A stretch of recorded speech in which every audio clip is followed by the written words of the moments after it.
Here's Morten. We've been at the supermarket now, new video, it's go-kart racing this weekend. We're going to Varna now, it's Friday, to prepare everything for the go-kart race this weekend. It's the last one in Norway this year, so it's gonna be a good one. Then we put it in reverse and we watch out that we don't hit anything and we go backward. Then we have packed out. Her har vi Tore. This is the big boss, Tore. Jeg sier at you are the big boss of Varna. Jo, nå kommer du på videologgen din. Big boss of Varna, det er Tore. Holt også, jo. Faen, i dag var den pen. Holt! I dag var du pen. Faen, det var pen gutt, vet du. Ja, you look pretty, ass.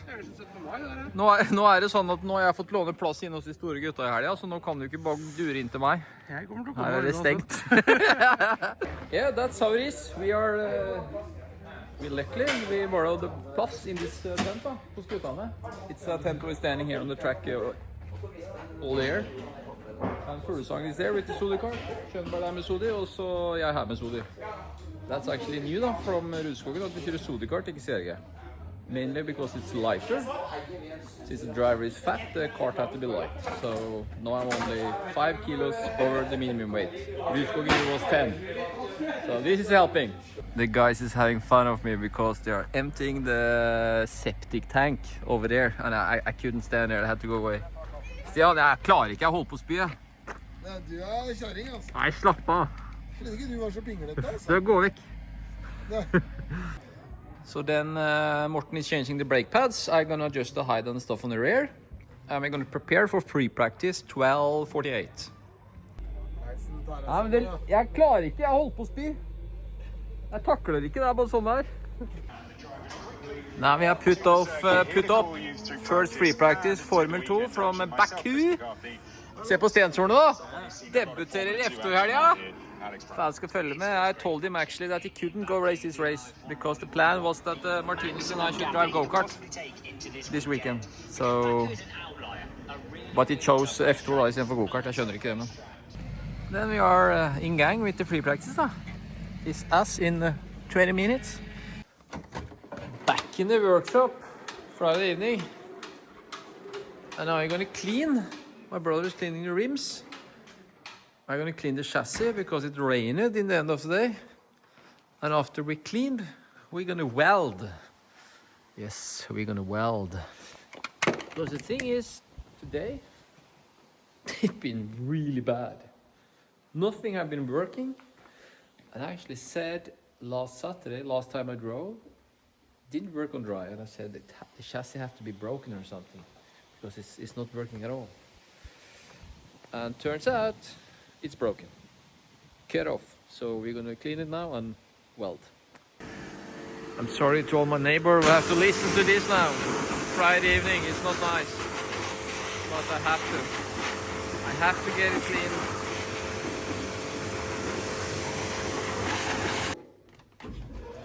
Pressure also trenger I forgot what I need.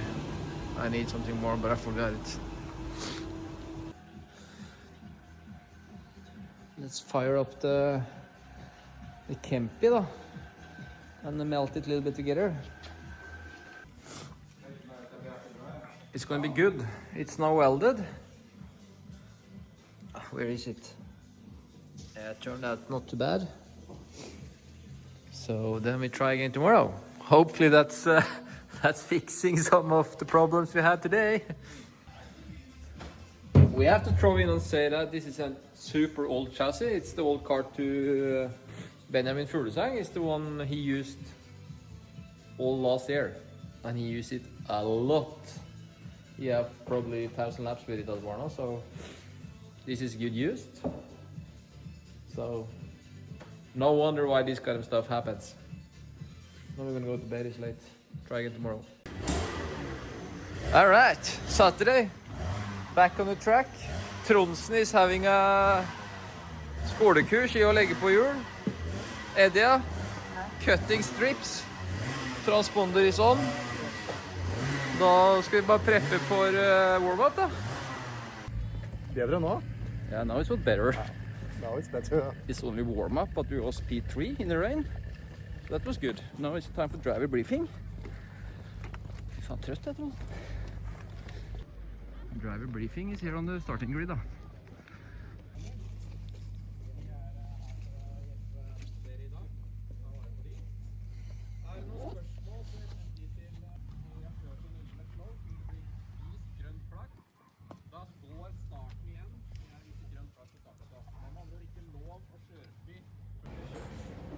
I just want to say a huge thanks. Takk til guttene. Tronsen, broderen og Eddie. P2 in the qualifying. Jeg er ikke så jævlig fornøyd, men vi er fornøyd. It is like this. The Harding was in the tenter. Benjamin Fuglesang. Han er jeg kanskje raskere enn en gang hvert 10 år. Så det skal vi ha på film, Benjamin, at jeg slo deg opp her. Gammel er eldst. Så er det... Når du er tung på regn, da funker det. Ja, da funket den fete kroppen, kom til nytte. The oldest is else. Tobias er rett bak. 3. Benjamin 4. 3 soder, det liker vi.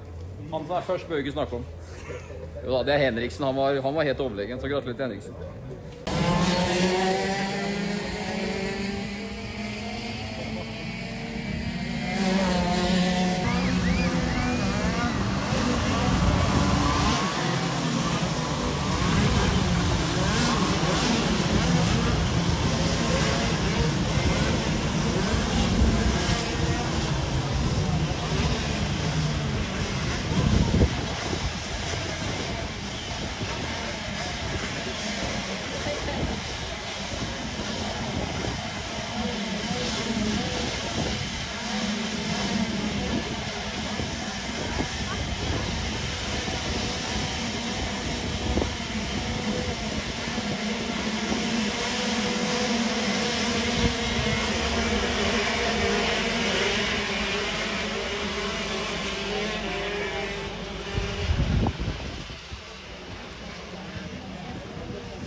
Ja.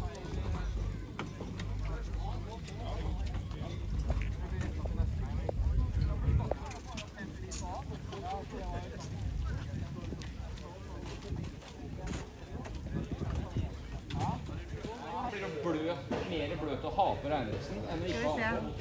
Om vi ser om det damper. Det er litt varm, ja.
Ja, og du filmer litt?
Jævla synd på. Sånn er det. Nei, jeg tror Skjønberg var jo heldig og klatra litt på meg.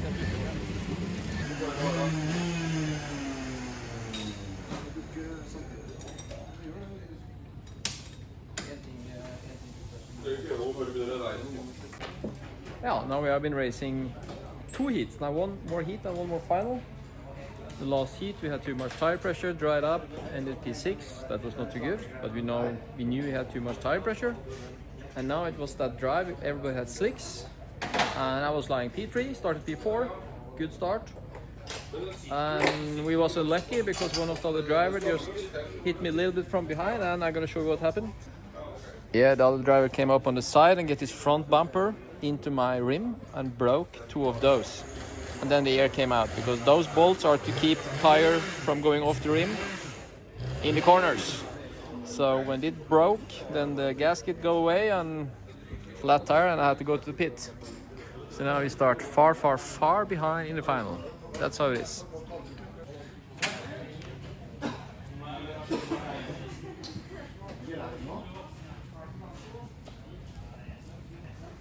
These guys is a long time since you guys have seen, so I just satt i det jo! Faen, lenge siden vi har jobbet, Jon. Nå må vi ta oss på jobben snart. Ja, det må vi faen meg. Kjølvesjefen også. Det skjer jo litt på verste. Det skjer jo virkelig. It's not happened too much at the workshop lately now. But the thing is, some- Jon is asking me every week, hey, are we gonna work this weekend? No, karting, just Karting. and helmet painting. But we have to stop driving karting on the Saturdays now from now on because we have to do something at the workshop too. Soon winter too. And soon we have some news about Jon's workshop. Yes. Soon and Yeah, soon we have some, new place. We gotta show you guys that. Vi må gå og se om vi finner Fanboy da. Og gå og hilse på han så han blir happy. Nei, det er ikke deg. Det er den gamle familien min, men de er ikke noe hyggelig med meg lenger, så de gidder vi ikke å filme her nå. Hei, kjære! Ikke dritt deg ut da. Hæ? Sviker, ja. Nei, vi går videre, Jon. Her har vi hengeren til Fanboy, vet du. Der står den, vet du. Fanboy, jo! Tenkte jeg skulle bare ta deg med i vloggen så du blir litt happy, liksom. Hæ? Det er hyggelig for deg at jeg viser litt interesse, liksom, sånn så lenge du er så stor fan. Direktør sitter i stolen som vanlig. Du er renere på hendene på en godkarthelg enn jeg noen gang er ellers, du. Tobias her, han er uten broren sin her, ja. For han fikk ikke lov av kjæringa. Det er skuffende, altså. Jeg er dårlig mekaniker. Men jeg er ikke overrasket over at det er kjæringa som er sjefen der hjemme.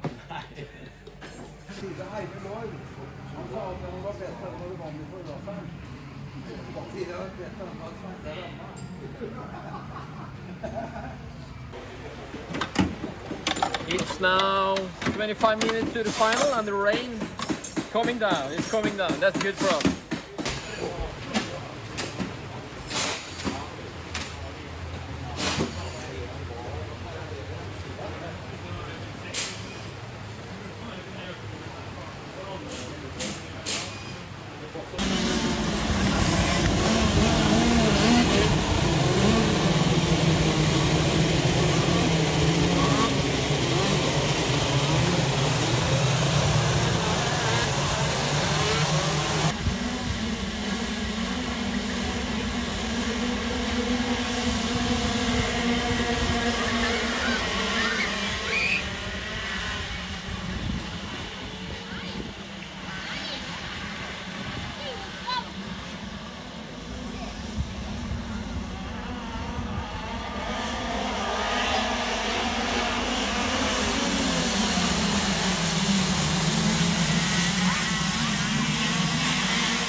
Jeg tror at Kristoffer filmer nå, ja. Jeg filmer nå.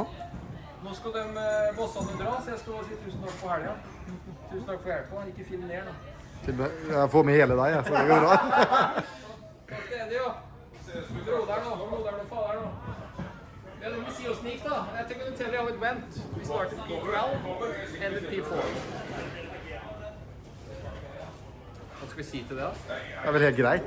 It's okay. Kunne komme 3. Could have been better. Next time it's going to be better. Tommel opp.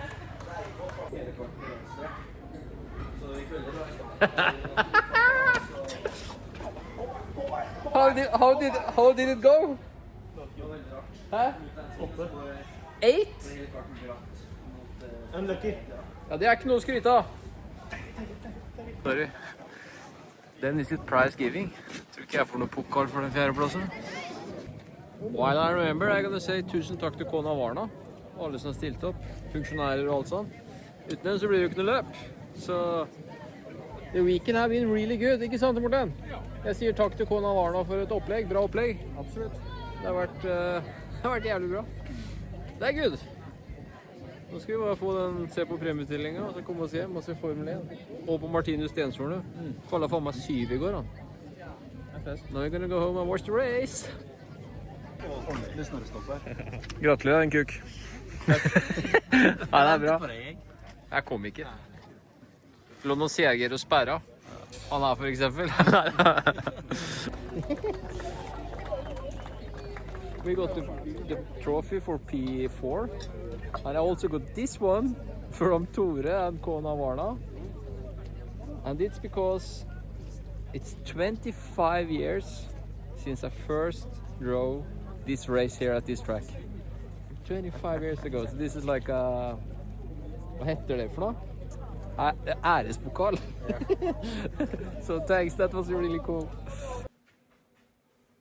There goes my brother, Morten. We packed out. So now is it end of this video. Thanks for all the guys who watched it. Thanks to guys who helped me. Hope you liked it. It was a short one, only 1 day race. I'm gonna call Valo now. Tobias, because he's from Bergen, the other side of Norway, and he probably have 8 more hours to drive. So now, after I take a shower, I'm gonna call him and ask how he's doing, if he also is back home.